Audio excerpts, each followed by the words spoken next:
Asvoria. Welcome to the Future Podcast. Today we have an amazing guest. His name is Vesa Kivinen, and he's a digital creator and an OG in the cryptocurrency and NFT space. Welcome, Vesa. Vesa, you've been a pioneer in the digital art for over a decade. And can you give us some background how your career has evolved to NFT Artist of the Year? Sure. That's a whopper of a question, Phil. First of all, good to see you. Happy New Year. Yeah. Nice to be on your podcast. It's morning here in Helsinki and very beautiful. It's lots of snow and, hitting me with a whopper question first thing in the morning like that. I'm a little bit... We need to keep retention with our audience and we need to dive deep in. Sure, let's go.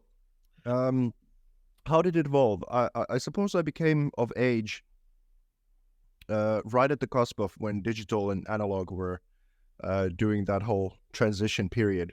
So ever since I started my career in music and film, I'm an educated film director and was doing that for the first 10 years of my professional career. It was that kind of a thing. It's most of the output of my results of whatever it is that I was doing, whether it was songs, whether it was photography, it was films, and then eventually 15 years ago, evolving into digital art, the output was a digital file. So I kind of needed this technology of NFTs and the Metaverse and all of this kind of stuff already back when I started ages ago. And that's how it kind of naturally evolved towards it. But there was another aspect as well, which is that in around 2006, I saw some documentary films on how the monetary system works, how money comes into existence via the fractional lending system. And I thought, wow, can this be real? Is it really like this that it works? And that led me on a path that eventually in 2017, when a friend of mine told me that he's a Bitcoin investor, and that's what he's been doing, investing in crypto at that time and doing very well. And he knew that I was interested in that kind of a realm. He'd been trying to find an artwork online about his daily life as a trader. And in 2017, he was unable to find anything that he thought that was of quality enough for him to be interested to put that on his wall. So he said, Vesa, I think you should really check this out. So very soon I discovered that this was a good pathway, not only to do something finally of value with my 350 digital originals that I had back then, but also that it was a positive direction for money altogether, and that it was solving a lot of problems in the legacy finance system as we now know it. So everything kind of came together and opportunities started coming. I was able to travel to America quite a bit, go to Miami and Las Vegas into crypto conferences and work with some of the key people in the industry. This is Charles Hoskinson and Charlie Lee and all of those sort of OGs from back in the day. And also that's where I met Nico. I met him in Las Vegas in 2019 at the World CryptoCon, I believe was the thing. We were introduced by Diddy. And as I body painted him in the Cosmopolitan Hotel and made You an body artwork of painted him. Nico? No, Diddy Daihutu, the Bitcoin family man. Yeah. That's how our friendship started and our collaboration with now Asvoria. So it's a little bit of a background. Nice. But you started as a filmmaker and now you're a painter. That's amazing because we creative people want to do anything that gives us, how do you say it, more spice. And I love to see that.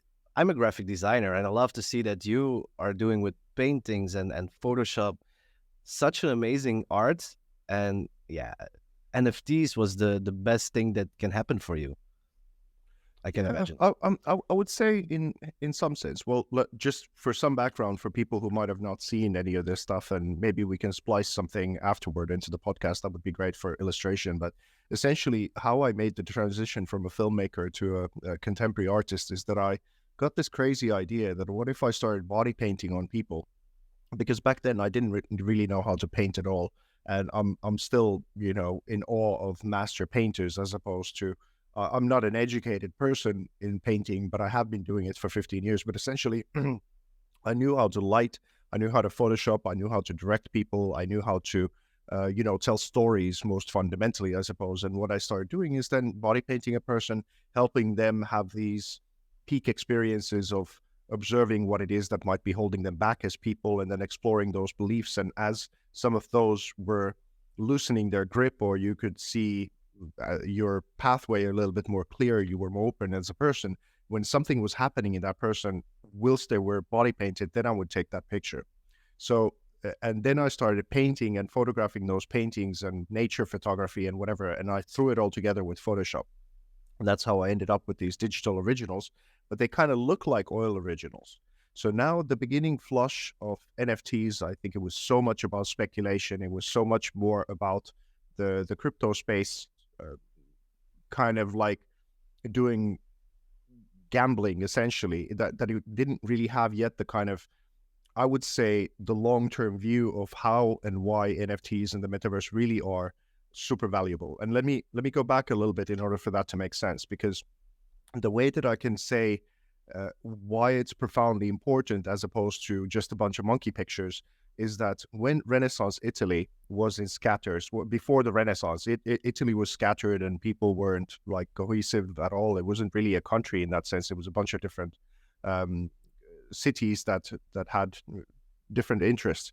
And when the Medici family did their monetary innovation, and this is how they managed to get the resources in order to have the mentalities to start funding the best of the arts and the best of the sciences, and kind of make the structure happen where we now, centuries after, still travel to Italy to see what the marvel was that they were able to birth into existence.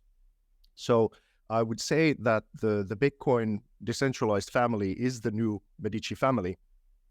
And it knows all the fundamental problems that society has, from different kinds of issues with the universities or with the monetary system or with politics and a bunch of these others.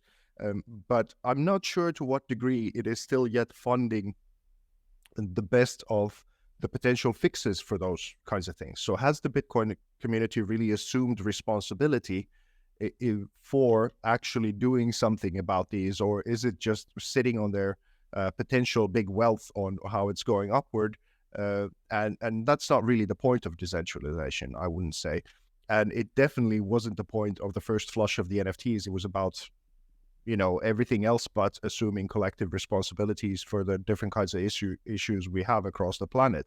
And that was the hope of it. That's why I came into crypto art to begin with. I wanted to make art to illustrate to people why Bitcoin or decentralization had essential solutions potentially for some of these things that we are desperately craving in the world.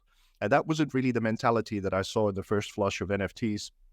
And it kind of just got flushed into something that, to me, for the most part, feels ridiculous, even though there are fantastic artists, of course, working in this space and many important things are happening. But that's not the general perception of what we have of NFTs so far.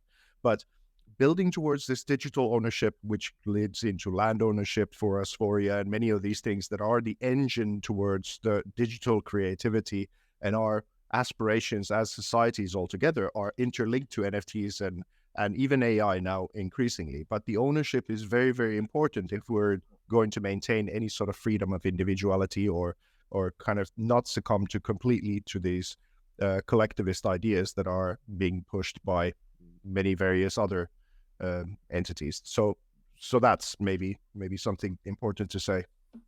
Yeah, really nice, really nice. So let's talk about Web3 and the art intersection. Asvoria is shaping the future of Web3. And from your perspective, how do you see Web3 technologies transforming the world of fine art and digital experiences? Well, I can't see how it will evolve without them. And I'll give an example, because we're now building with Asvoria, of course, this fantastic pyramid gallery for me. But one of the things that we did with another world called Superworld a couple of years ago, and this is just to illustrate what is possible now, is that, let's say, the last 4 decades of the art world has been very much a kind of hegemonistic direction of what you're allowed to say as an artist and what you're not. And it's more subtle. No one tells you not to say it, but if you do go outside the boundaries of what is accepted, then you're just sort of not included into anything. So you're kind of just silenced out of the way, like this. So you're not allowed to really go beyond let's say, modern masters or being inspired by them, or especially most of the things of what it dwells around is what Andy Warhol started. And Andy Warhol for sure was a avant-garde artist at the time, but it's really just been in substance kind of repeating different kinds of things that Andy Warhol started as a bracket of what is considered acceptable. You're not allowed to go to body painting, which arguably alongside cave painting are the oldest forms of art altogether, because when we were at the dawn of consciousness for humanity, we were exploring what this whole thing is, and potentially eating some strange mushrooms and body painting ourselves, or going to war with this kind of, like, it was about transforming your mentality, your state of being, and then telling stories, leaving those into caves and whatever. And that's where we spring from. And let's say some of that power was then sensed by different religions of how important it was to have these grand stories and build these great mosques and churches and temples and synagogues, and kind of see how this transcendence illustrated, or our better nature brought to the surface as we battle inner demons and outer ones, was kind of harnessed towards this thing that I mean, still, when I go to a church and I look at some of the things that they achieved, you're in awe. So this awe was an essential part of the structure of art, and these kinds of collaborations of how we brought something out of ourselves that is the best of humanity, sort of. And then it evolved into this little kind of more elitist game, something that is, circles and balls and kind of analyzing them and whatever. And to me, that seems like a little bit of a reduction of what is possible with this thing. If you look at the work of Michelangelo and Da Vinci and whatever, and now you look at monkey pictures and you justify it as art, there's a little bit of a drop off, I would say. Yeah. So we can now not pay too much attention to the previous gatekeepers or what they consider to be the right footnotes on what they think is acceptable to be in art. You can be inspired by absolutely whatever you want. You can take a Japanese calligraphy thing and marry together with, African tribal music and whatever inspires you. And then you can have a digital space for yourself that is the size of a country, if you will. And you can send that with a click of a button to anyone across the world and see if it resonates with some community that will support it, and then showcase your art in this kind of way. And what we did with Superworld, because I'm a little bit of a pyramid head, I really love the ancient structures and all those stories and whatever. I was able to take the Luxor Temple, which is this fantastic structure where it's built into the shape of man.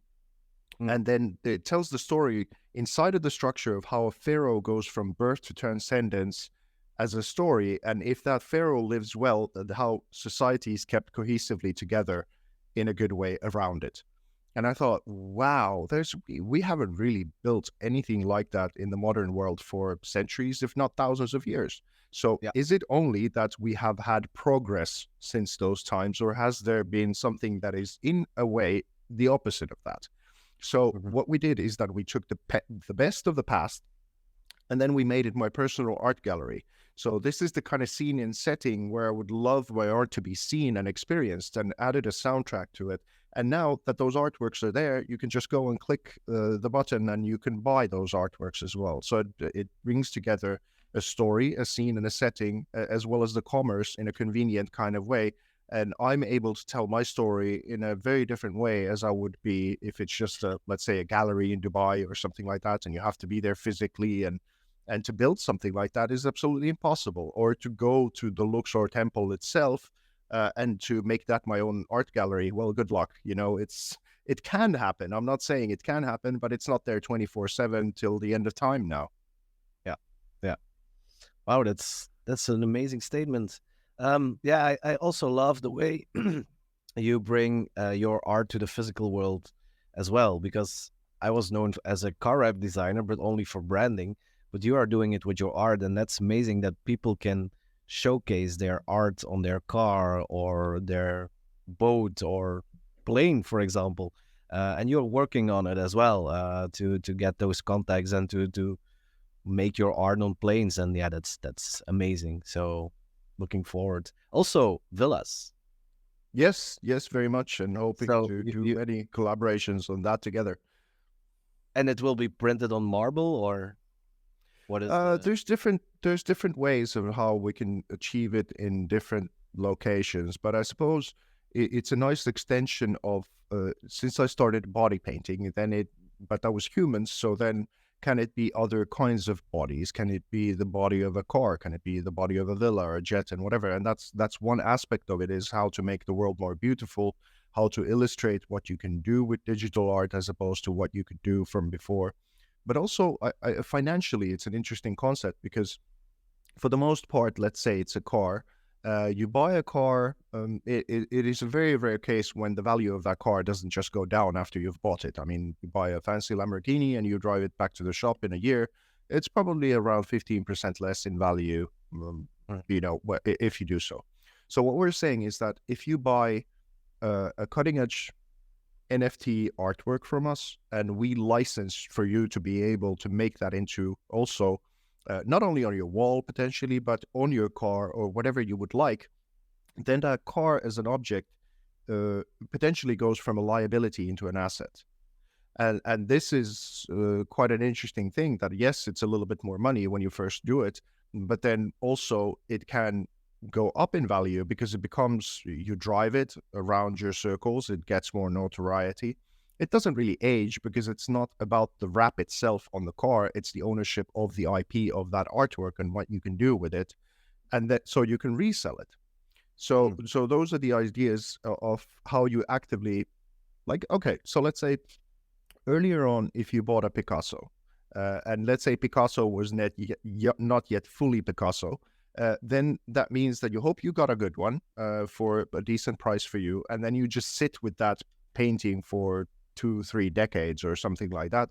And then if you do auction it, you hope that that's a good day, and that's when you get to sell it through Christie's or Sotheby's or something like that. Now we're saying is that through your own network and our PR, implementing it potentially digitally also, for it to have a digital version of that car, you can drive it around in games as well as in real life. It starts to have the kind of utility that the notoriety of that artwork and tying it to your persona and tying it to something that is actively being promoted as you own it becomes a marketing vehicle of this artwork in and of itself, in order for you to have better sales arguments once you do let go of it, if you choose to let go of it. So just in terms of the function of what you can do with that, because essentially before, if you bought a Picasso, you couldn't do posters of it and start like selling that. And still, to the degree from us, you can't do that unless if you buy that IP, and that's then a lot more expensive. But if you do that car wrap and you buy that option, and then if you do choose to resell that NFT, then you also resell that part of the IP. So those are the kinds of things. We can't just let go of everything and say, do whatever you want with this artwork. That's not going to have value in the same sense as because the Bored Apes did that. They said, buy a Bored Ape and you can do whatever you want with it. It's all yours. It doesn't work with fine art in a similar kind of way, but it's not also like it was before, that you just buy a painting and you can't really do anything with it. So we're somewhere in between. And what my company, Vesa Digital, is, and how I'm starting to formulate it on how to talk about it, is that it's a luxury brand selling IP that, with the way that we do this whole thing, doesn't really need potentially traditional marketing, because you don't see Ferrari doing television adverts. So that's kind of where we're positioning this and bringing it all together. Yeah, yeah. And can you tell us a little bit about your creative process? Because you're doing the paintings, but you will edit in Photoshop. So where does the paintings go? And is it only the Photoshop file that you are distributing, or? Yeah, for the most part, I've made different kinds of physical representations. Like maybe we can add here what my studio looked like here in Helsinki earlier. It was this whole 360 environment, from the floor to the ceilings to the couches to the benches, and everything was made out of this art, just to kind of illustrate what you can do with it. As well as then I did this one presentation at the Digital Theatre of Art in Dubai, where we showcased this one artwork being projected absolutely everywhere. And the villas are now just still mock-ups. We haven't done a physical one yet, even though that's been negotiated. There's now a supercar company that we're talking with, as well as a electric motorbike company. And there's a jets, all of this kind of thing we're feeling out and how to make the first steps towards that. But yeah, sorry, I lost the question. What was it? Yeah, what is your creative process? So you make the paintings and you edit it in Photoshop. So where does the paintings go? And is it especially only Yeah. digital Okay, art that you're gotcha. So the layer paintings, because they're not paintings in a same sense that I'd make a painting and then it's finished. I just make layers of paint in order to be able to tell a story that I would like. And a lot of the time, I can just have an A4 that is filled with all little kinds of scribbles that don't really look like much when they're on the page itself. So it's not really like a sellable painting that you would, maybe someone would buy it and frame it. But thus far, I've maybe sent one layer painting as a bonus of the reproduction that I've done. Like, for example, you'll see one here on the wall behind me. Hold on a minute. How the hell do I get out of the way? You like this, you like this. Yeah. So this is one of the reproductions that you will see behind me. It's this metallic emulsion print, and then there's a protective silicone layer on top of that. Then sometimes I reproduce a canvas print and I paint on top of that to make it unique within the series. And there's many different kinds of ways in how to bring them about in the physical world. But it becomes really interesting when you, for example, this artwork behind me, you can animate it to life as well, and you can just scan it, and then you can point your mobile phone on it, and then the painting comes alive in a digital form. So it's physical, it's augmented reality, and then it's full-blown virtual reality. Okay, nice. Wow. And how can platforms like Asvoria support artists in this new digital age? Well, you guys are building the infrastructure and promoting this kind of freedom mentality. This is what we resonated with Nico to begin with. I think he's a true Web3 pioneer, not only in the things that he builds, but he also has the actual mentality of why personal freedom matters. Why you would build these worlds to begin with is for him something more than just a vehicle to make money.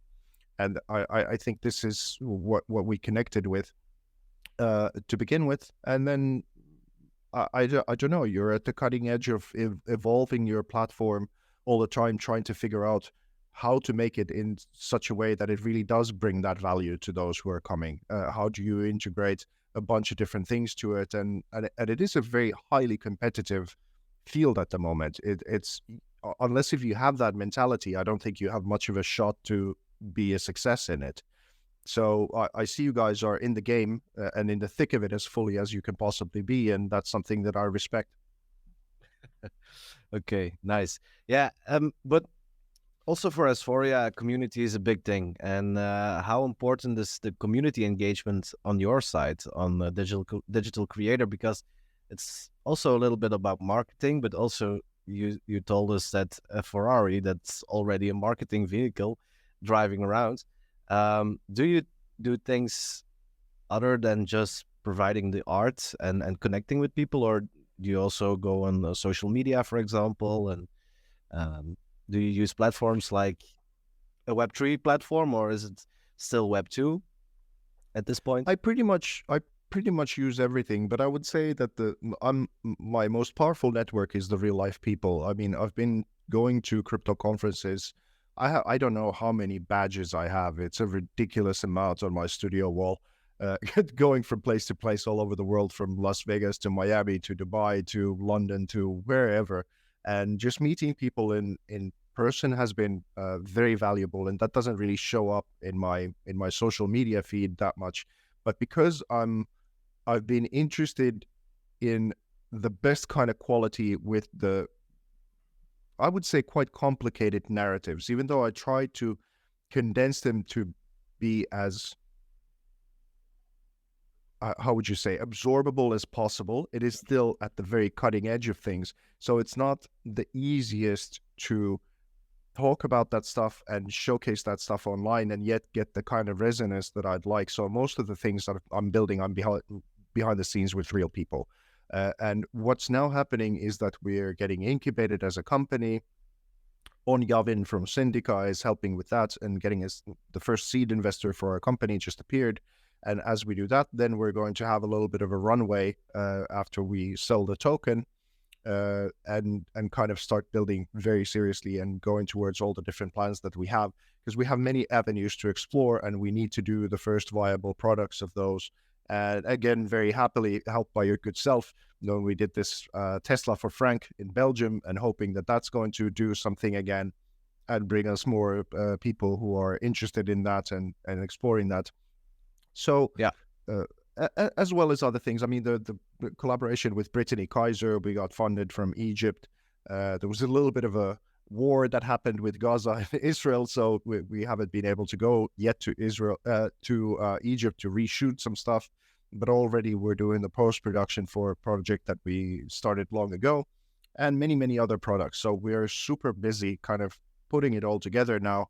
And then we're going to go into hiring many people who will have the kinds of skills that I don't have in order to make this go as far as it can really go.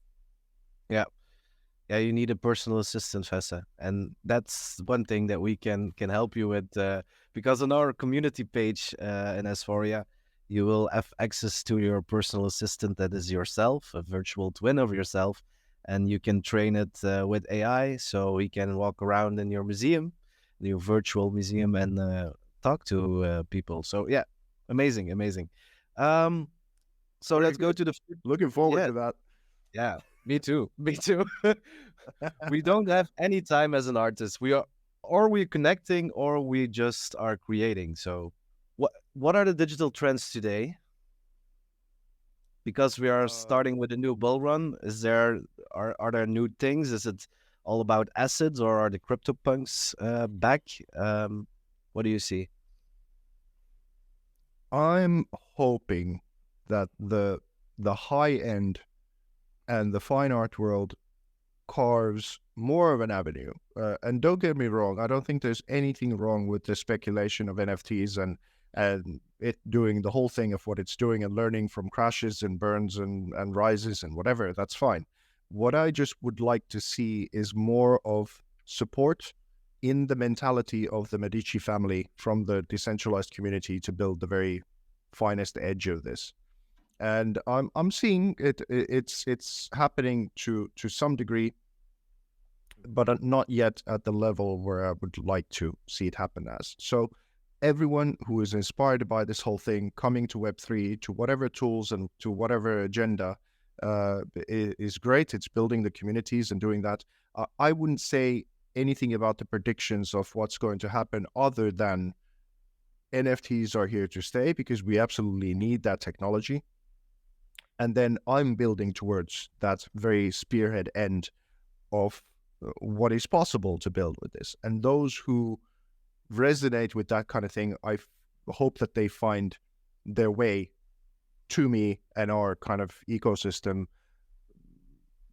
in a good way, because I can't, with all of the things that I'm building, keep up with everything else that is happening. So that's also another great part when we're having these discussions, is that you guys tell me what you're working on and what you're excited about and how that can have synergistic things in what we're building and so forth. So I'm just focusing for the most part to the people who we already have in our sphere that we think are absolutely amazing and building great things, and just focus on giving people the examples of why this is important and why you should invest in whatever it is that we're doing, and why to be excited about the future.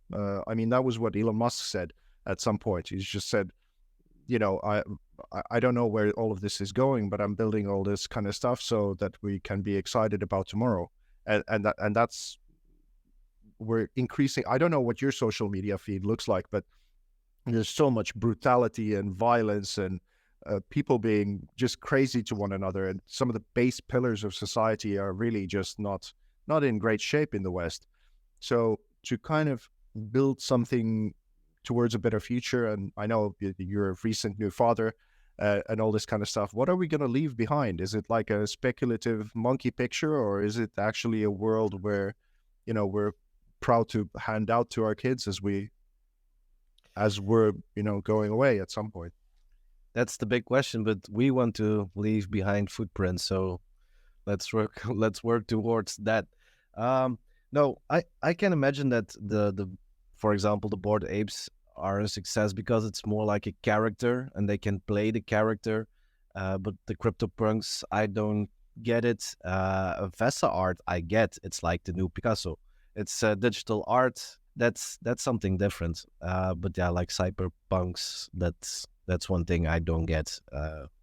Well, I would say that I had the mentality that you had in the point of view for a long time, but I started seeing CryptoPunks as more like a community binding thing. It was the first one that really just took off, and people identify it in a similar kind of way as you identify with the Louis Vuitton bag.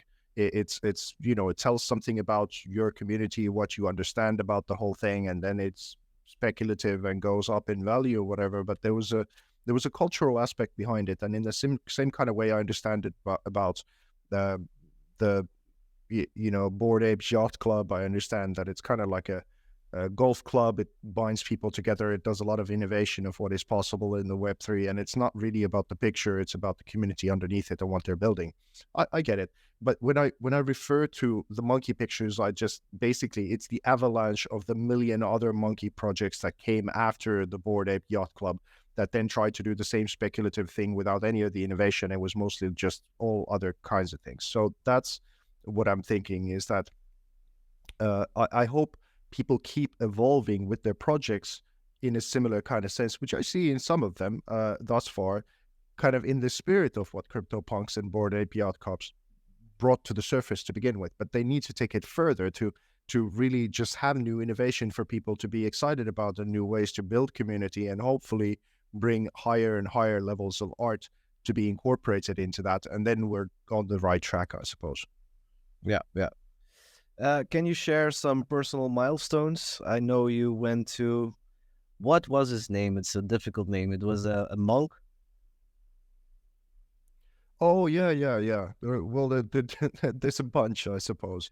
Jayapatak Swami, Maharaj Jayapatak Swami. We went to India with my wife, and we got to meet the man who was building this massive temple in Mayapur, India, and it's the Krishna community. I mean, in Finland and in Europe, many times Krishna monks are considered kind of like these harmless, nice people who give you some cookies and maybe say something about Krishna, and they're very helpful.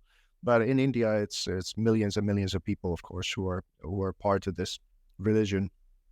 And as we were there, we got this opportunity to meet Maharaj, and he also came to Dubai when we were there, kind of showcasing it to him, this digital art gallery of what is possible, how they could utilize potentially some of these innovations and NFTs, and who knows, even potentially a Krishna coin, and how they could keep their community funding cohesion and all those kinds of things going, and potentially also build the rest of the physical temple. It's a massive, massive structure. So that was a great honor for us to be able to present some of these things. And he asked us to be a Metaverse, an NFT advisor for the ISKCON community, which was kind of great. Nice. But there are so many different milestones. I would say just doing the transition from a filmmaker to a digital artist was a massive one. It was quite, now that I look back, quite brave at the time, because that's right when the economy crashed. In Finland, it's a small economy to begin with. So to go from a steady, well, I would say more steady, like directing television series and this kind of thing, into being a contemporary artist, it was kind of crazy, right when the world was collapsing. And then I got to body paint this Bollywood actress, Veena Malik, and we reached about 300 million people. But the numbers came because we did something culturally very interesting, because she's Muslim and from Pakistan. And for her to be in these body painting pictures, commenting upon the common origin of most religion and exploring what was in common within Finland and Pakistan, men and women, and this kind of thing, the press came to see whether it was a car accident or not, whether we were pouring petrol on an already very inflammable kind of idea, but I built it over 2 years, these 6 images, and it was a bridge building project. It was something to find in a polarizing world, something we all have in common, what we can potentially stand on ground with, to have more collaborations as opposed to have more war. And luckily, that message that we built so carefully was also heard in that kind of a way that it was well received. So, and we did get some critical acclaim for that, but also simultaneously, weirdly enough, it didn't open many doors, and it was financially, it wasn't a success at all because NFTs weren't a thing back then. We weren't able to then showcase it properly to those kinds of people who would have bought it in many other ways. So there was some disappointments along that way as well, but it paved the way for me to know how to work with celebrities and different kinds of influencers like Brittany Kaiser now, and what that's going to evolve to. So I don't know. Of course, getting into crypto art so early, that was a very important thing to get to, and an avenue that opened from there. And I suppose, yeah, I'm You're an still OG. waiting for. I don't know. I'm just a crazy lunatic who gets interested in some things and throws himself into that. Uh, nice. Yeah, as an OG, Vesa, what advice would you give to new artists entering the NFT space? Um, follow your heart. Because there's a lot of platforms they can go on now, so it's maybe a maze for them now. It's always a maze, but the better you're able to listen to your own voice of conscience and your heart of what you truly desire to do, and take risks and have grit, because it'll be difficult. If you are a creative, there's so much noise now that it's going to be hard. It's not going to be something that, oh, I gave it a shot and I did it for a year, and then if it didn't work out, whatever workout means for you, then you'll just go back to whatever thing that doesn't inspire you. That's not how it works. I've been a professional creative my whole life. I'm now 45, and it's difficult. It's real difficult, and sometimes some years bring you to your knees. And someone just said that being an entrepreneur, which is what you are as an artist, is kind of like being kicked in the balls or the uterus or whatever you have going down there, constantly till you can't take it anymore, and still you're going to take more. And that's kind of how it is a little bit. But then also, because of that life, if you go on that hero's journey and you do accept that it's going to be difficult and you're going to do it regardless, some people are going to have lives better than what they thought was going to be at all possible for them ever.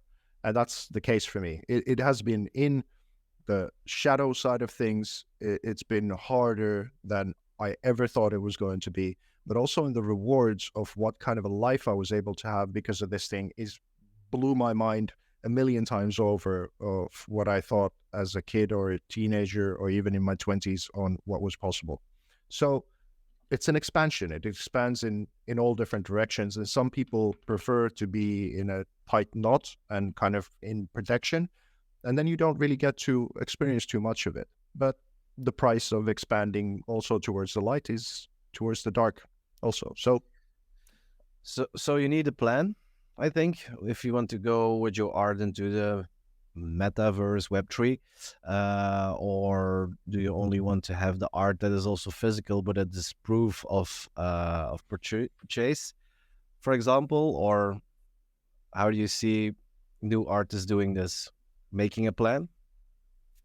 Well, from what I understand about the coming infrastructure of Asvoria is that you're going to have the NFT stuff there. You're going to have the potential of building your own world. You're going to have to really, you have your own wallet there as well. Yeah, wallet, Right, marketplace. Everything. So basically, all those things that you've already brought together, us who were kind of scrabbling things together at the very beginning of this, just to have to get them from all different kinds of ways and not understanding how to do it or whatever. You guys have already brought it together so that it should be quite easy for them to come and land into the space. And then what they will consider to be difficult is for some of us who had to make the make the path kind of go like, oh, the world's smallest violin and tear. But No. Lovely. you know, Lovely. Yeah, I know. Okay. So let's close up our podcast with the vision of art in the metaverse and Asvoria as a platform at the forefront of Web3 technology. How do you envision the role of digital arts in the metaverse? um, I mean, try doing it without it. I mean, if the spatial web or the metaverse is kind of like in simplistic terms, it's the 2D website collapsing into a 3D world that you observe. What would the world around you look like if it was nothing but boring cars and buildings and everything? Not like if you took out from the world paintings, music, kind of any like creative expression, what we're absolutely absorbed in our day-to-day lives all the time, from YouTube to podcasts to whatever. If you take out the creativity aspect, what is there to explore? So whatever it is that you're doing as a creative endeavor, and this could be a podcast, this could be whatever your contribution and your passion is, what you want to follow, that you deeply resonates with you, that you're wanting to do full time and hoping that maybe I could do this so that I don't have to do anything else, and find the kinds of community who resonate with it and then support you, and the good circle starts. What would be the point of any of this? I mean, we can already book our airlines through, whatever Ryanair or Emirates Airlines on a website. Why would we build this unless if it was about creativity? And secondly, I think this was the point of why we started making machines to begin with, is so that we could be more free to explore what profoundly makes us human. And creativity would be one part of it. And we're now a little bit at the risk and the cusp of, AI starting to do master paintings, even physically, because there's machines that build now through AI, like physical paintings, and then people still cleaning toilets. And so, and this is what I mean about also those who resonate with that there's something valuable about being human. There's something of a contribution that we do have inherited to a degree, a broken world, quote unquote. How will you personally make it better? You can do it via funding people. You can do it via being creative. You can do it via being a kind-hearted person who helps others. You can be the person who knows how to challenge people to become their better selves. I mean, there's all kinds of online coaching, whatever things that, you've now offered as a service, you can do with the digital double as well. And for my part, like you said, that I could have a digital curator. This is an idea that was thrown around before as well, but it's quickly becoming a reality with you guys, is that I can't be there to personally greet every person who is in my metaverse gallery. I can't talk to them and say, oh, by the way, here's my whole life story. Here's everything that this artwork is about. Here's what blah, blah, blah. No, if I do have someone who I approve of as a curator who talks with my voice and explaining profoundly what this whole thing is about, if someone chooses to want to listen to it, and they're in New York whilst it's in the middle of the night here or whatever it is, that's available. And that's incredible. That's not been possible before. So I could go on, but I think that's maybe for now. We are at 45 minutes now, and we cut it off at 40, but no problem. We go on with the I just warm up at an hour and a half. Yeah, I know, but let's keep this in mind for part 2. So what possibilities does this open for artists and collectors alike? Because what I remember, what you are saying just before this, is that putting a beautiful layer on top of a boring world, that is what we are there for, the creators, and in the metaverse or Web3 spatial web, we can make it even more beautiful and surreal, for example, and that makes it crazy. That's the thing that I want to escape to spatial web in the future. And why not have it as a beautiful circle for that to come back to the real world as well? Because I'll maybe finish with this. Because one project that we're doing with Kogo Pay, when I first got into crypto art and this whole space, I started listening to Andreas Antonopoulos, who's just this magnificent speaker that has really the perspective of why Web3 is important. And let's say one of the perspectives that he gave me in one of his talks was that there's about 3.5 billion people in the world without a bank account. They can't participate in the modern economy system at all.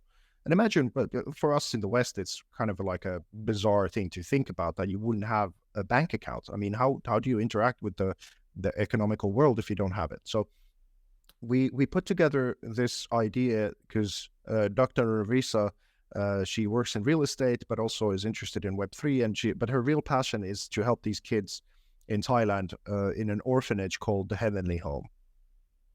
So I thought that's kind of a cool idea. What if we gave these kids a bunch of crayons and paper and different kinds of ways on how to be creative and draw some things and whatever, and then we'd pick the best 20 of them and we'd digitize them and then have a professional animator make them into a little bit more of a professional artwork to be put on an international marketplace. And these kids were small. Like, for example, there's this one heartbreaking one that just says, "I love mom" in different colors. And you know the context that this kid is in an orphanage in Thailand. And if you think of the economic future of someone who's an orphan in Thailand as a kid, it's probably not the most bright picture that many of them have in front of them. So we help this to become an artwork. We put it on some platform, and if someone then buys it, let's see, and the kid would get crypto directly to their wallet, as well as the Heavenly Home would get operational money from that sale. And that would start something, because not a lot of the kids are going to have, let's say, talent in being drawers or something like that, but many of them will be then naturally organizers, maybe community organizers, or some of them are going to be good at sales, some of them going to be something, and then maybe they could start to have a cohesive unit on how they could take some of their financial future into their own hands. And that's the first light of a small match of what you can start to do with these kinds of implementations and what it can do with the world. Beautiful. Nice. Yeah, you're amazing, Vesa. I really looking forward to seeing each other more in the future, and let's work together. And also glad to have you in the team of Asvoria, because we're gonna do some amazing stuff. Cars, villas, everything will be rebranded with Vesa art. Hell yes, brother. I'm also very happy that we met, and thank you so much for helping that Tesla come about in Belgium. That was a big thing. So I think it's another match that is lit, and very much looking forward to building with you guys much more. And cool stuff, man. Of course. Thank you very much for joining the podcast, and we will see you in the future even more. Bye-bye, Vesa. Fan girl. Bye.